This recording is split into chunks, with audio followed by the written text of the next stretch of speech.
Il tesoro degli zingari. La notizia del tesoro ritrovato dagli zingari arrivò anche alla piccola Madeleine, che da settimane giaceva malata nella prima tenda del loro accampamento e non l'avrebbe distolta troppo dal suo soffrire senza i particolari misteriosi coi quali la sorella maggiore l'accompagnava. Pare sia stata la vecchia a sognarselo. Sentiva come un rumore d'acqua sotto la testa mentre dormiva e vedeva una grande luce. Allora hanno scavato lei e il figlio e hanno subito trovato un vuoto, perché pare che qui sotto esistano grotte profonde dove si nascondevano i cristiani e vi seppellivano i loro morti. Il tesoro è, dicono, dentro un vaso di oro. Non si sa di preciso in che consista, forse in monete, forse in diamanti. A guardarci dentro, nel vaso, viene un barbaglio che acceca. La vecchia piange e ride, pare divenuta matta, mentre quel barbone del figlio è più nero che mai, non parla con nessuno e non si allontana più dalla loro tenda. Essi sono i padroni, mormorò Madeleine, volgendosi verso la parete di tela. Pareva infastidita, eppure da quel momento il pensiero del tesoro le alleggerì il mal di testa e il dolore alle reni che la stroncavano tutta. Il tesoro, infine, apparteneva a tutti, perché tutto nella tribù era della comunità. Dunque apparteneva anche a lei, e lei doveva rallegrarsene o almeno interessarsene. Non che le premesse il valore delle cose contenute nel vaso, ma il mistero delle cose stesse e quella luce che emanavano. Che cosa sarà? Qualche cosa più fulgida degli zecchini, delle sterline, delle perle false e delle patacche rilucenti che brillano sui corsetti delle sue parenti e compagne. Qualche cosa che non si può fissare, come il sole. Ma il sole, lei era buona a fissarlo quando stava bene, e dentro il vaso d'oro lei sola, forse, era capace di guardarci a lungo come dentro un pozzo senza fondo.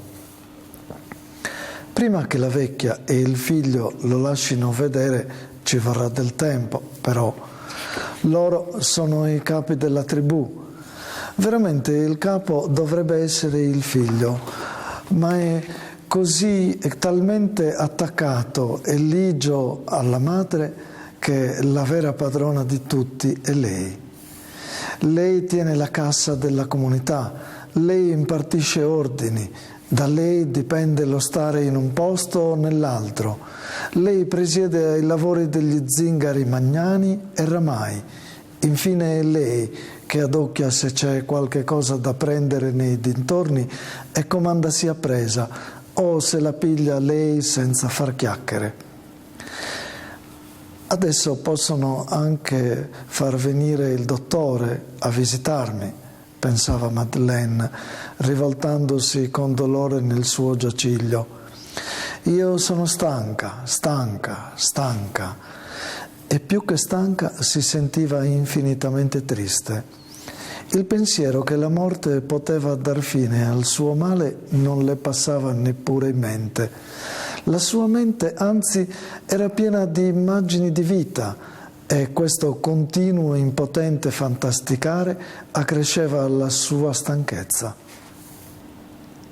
Dall'apertura della tenda intravedeva l'officina primordiale dove gli zingari, coi calzoni di velluto nero e la camicia gialla o turchina, lavoravano il rame. I bei paiuoli dalle cupole splendenti, le teglie rotonde che luccicavano al sole, le padelle fuori d'oro e dentro di argento, le richiamavano continuamente al pensiero il misterioso vaso ritrovato dai capi della tribù.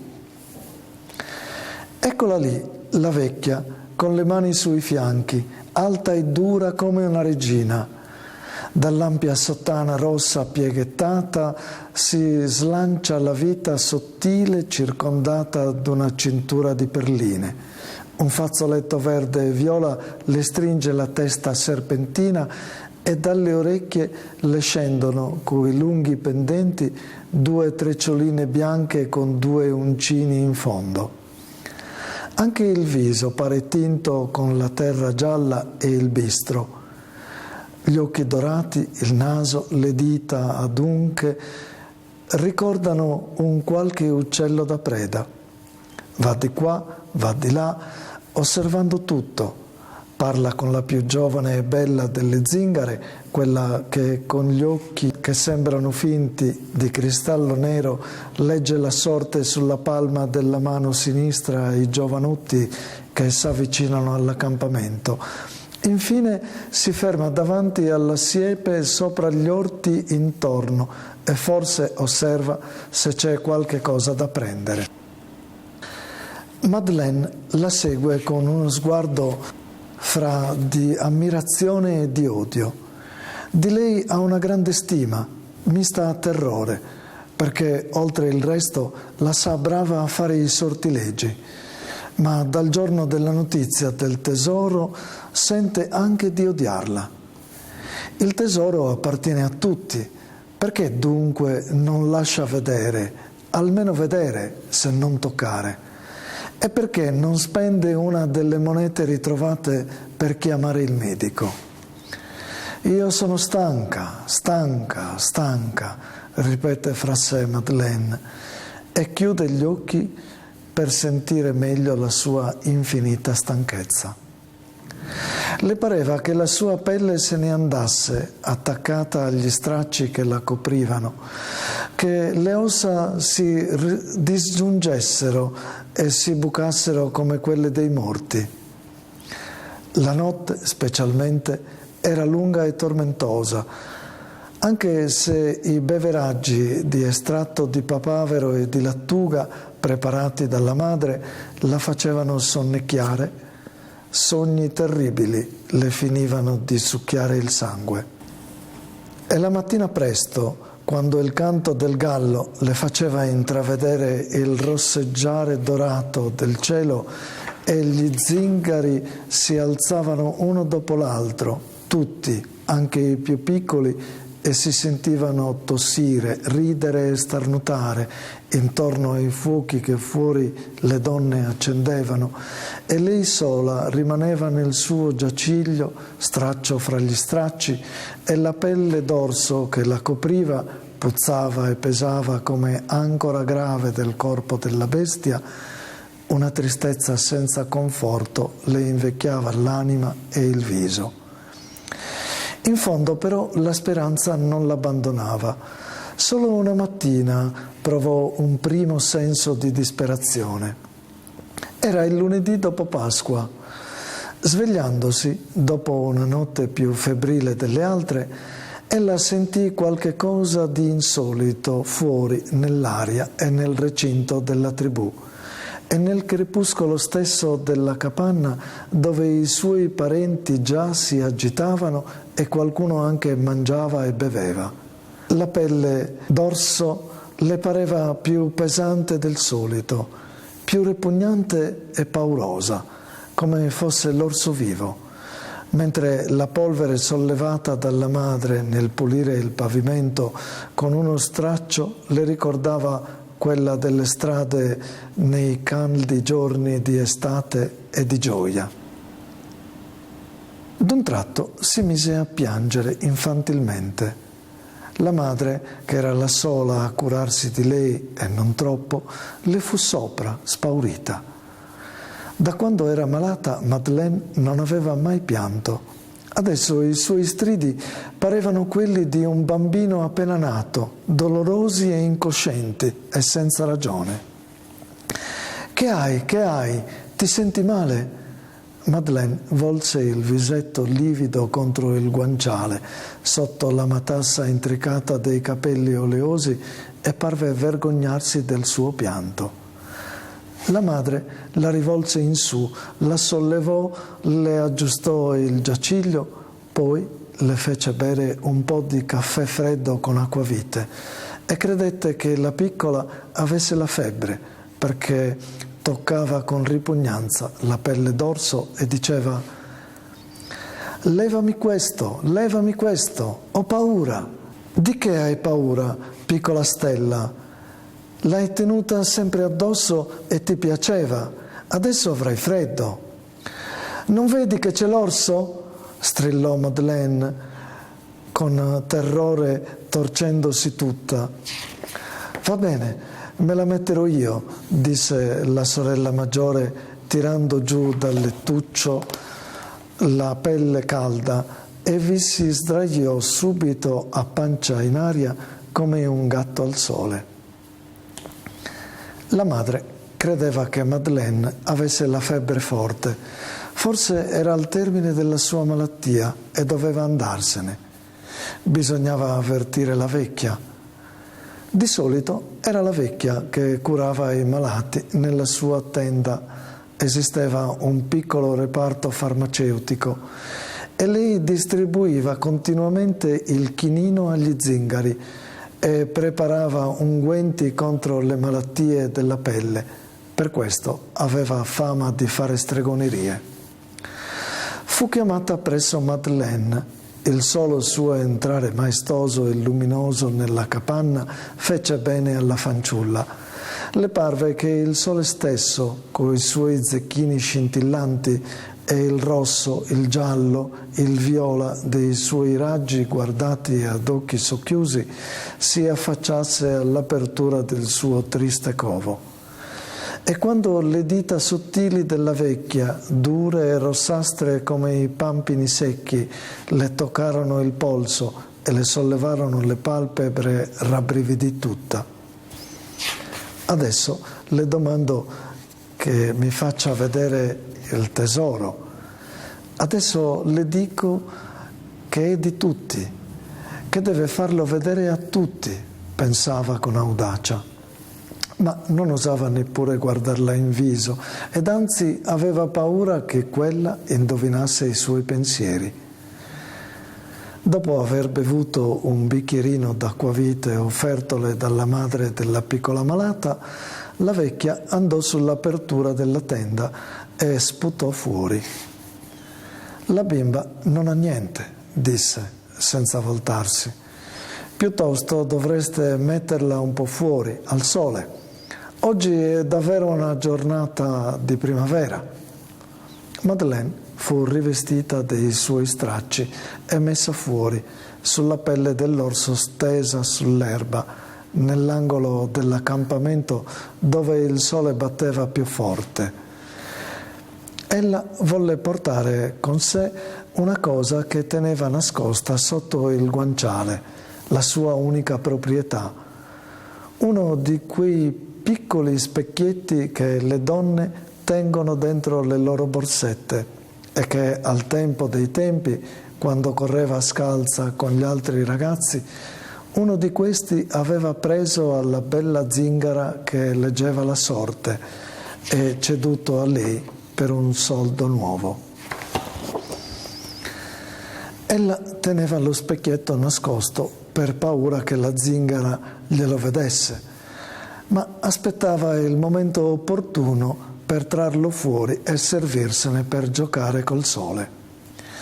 Il sole era lì, sopra di lei, caldo e buono. La copriva tutta, le penetrava attraverso i poveri vestiti che, pur nella miseria, conservavano i colori vivi che danno gioia agli occhi. Le gonfiava le matasse dei capelli come le piume bagnate degli uccelli quando si asciugano in cima al ramo. Ed ella provava invero un senso di gioia e di sollievo come devono sentirlo gli uccelli dopo la bufera. La sua pelle si dilatava e il sole, penetrandole fino alle ossa, gliele ricomponeva e riallacciava. Si stese supina e tentò, come altre volte, di fissarlo, il grande sole.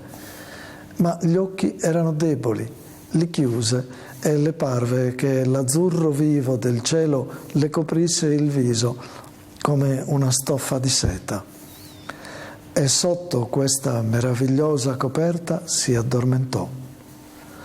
Questa cura le giovò meglio che se avessero chiamato il più famoso dei dottori. Già al terzo giorno poté, sorretta dalla madre, fare qualche passo fino alla siepe dell'accampamento. Vide gli orti giù tutti fioriti, le canne che rinascevano, i carciofi che parevano sugli alti gambi argentei grandi bocciuoli di rose. Un odore di giaggioli e di glicine portato dal venticello d'aprile dava l'idea a Madeleine che una bella signora passasse dietro la siepe, lasciando nell'aria il suo profumo. Era la signora Primavera. Allora pregò la madre di portare la pelle d'orso più in qua, verso la siepe. Voleva vedere da vicino gli uccellini che vi si posavano. Uccelli, farfalle, calabroni, mosche, api, tutto un popolo laborioso nel suo ozio apparente si agitava in mezzo alla siepe. Un ragno sospeso al suo invisibile filo danzava per aria e pareva volasse. Venne anche come una freccia una giovane cornacchia con gli occhi azzurri e la coda come un ventaglio dalle stecche di ebano. Un'altra cornacchia la raggiunse e tutte e due gridarono assieme volando in alto fino a sperdersi nel sole. Madeleine sentì voglia di piangere, ma di un pianto le cui lacrime avevano il sapore aspro e dolce delle gocce d'acquavite che la madre le concedeva nei grandi momenti. Stesa sulla pelle, il cui pelo e l'odore si confondevano con quelli dell'erba, pensava al tesoro della vecchia e al modo di poterlo vedere. Oh, ci arriverà, certo, fra 1 anno, fra 10, quando anche lei avrà 20 anni e leggerà la sorte sulla palma liscia dei bei ragazzi che vengono nell'accampamento per vedere le zingare belle, e sarà furba e forte anche lei.